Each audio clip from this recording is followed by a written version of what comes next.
అసలు ఈ అభివృద్ధి ఫలాలు అందరికీ అందుతున్నాయా అంటే లేదని చెప్పవచ్చు. ఒక పక్క కొందరు స్టార్టప్స్ అంటూ ఉంటే ఇంకో పక్క కొందరికి ఆహారం దొరకడం లేదు. ఒక పక్క బాలి వెకేషన్స్ అని మాట్లాడుతున్న యువత ఇంకో పక్క మంచినీటి కోసం 5 కిలోమీటర్ల మేర నడవాల్సిన దుస్థితి.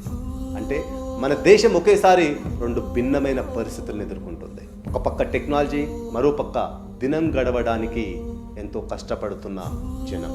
దీన్నే ఎకనామిస్టులు మిడిల్ ఇన్కమ్ ట్రాప్ అని అంటున్నారు. ఈ మిడిల్ ఇన్కమ్ ట్రాప్ లో ఆల్రెడీ బ్రెజిల్, సౌత్ ఆఫ్రికా మరియు మలేషియా లాంటి దేశాలు చిక్కుకున్నాయి. సింపుల్ గా చెప్పాలి అంటే దేశం పరంగా అంతా బాగానే ఉంటుంది, ప్రజల జీవన విధానంలో మాత్రం ఎలాంటి మార్పులు జరగవు. ఉద్యోగాలు తక్కువగా ఉండడం, విద్య, వైద్యం వంటివి సామాన్యులకి అందుబాటులో ఉండకపోవడం. కొంతమంది బాగా సంపాదిస్తుంటారు, మరికొంతమంది మాత్రం పేదరికంలో మగ్గిపోతుంటారు. అంటే జీడిపి నెంబర్లు పెరుగుతున్నాయి కానీ ప్రజల జీవన విధానంలో మాత్రం ఎలాంటి మార్పులు జరగడం లేదు.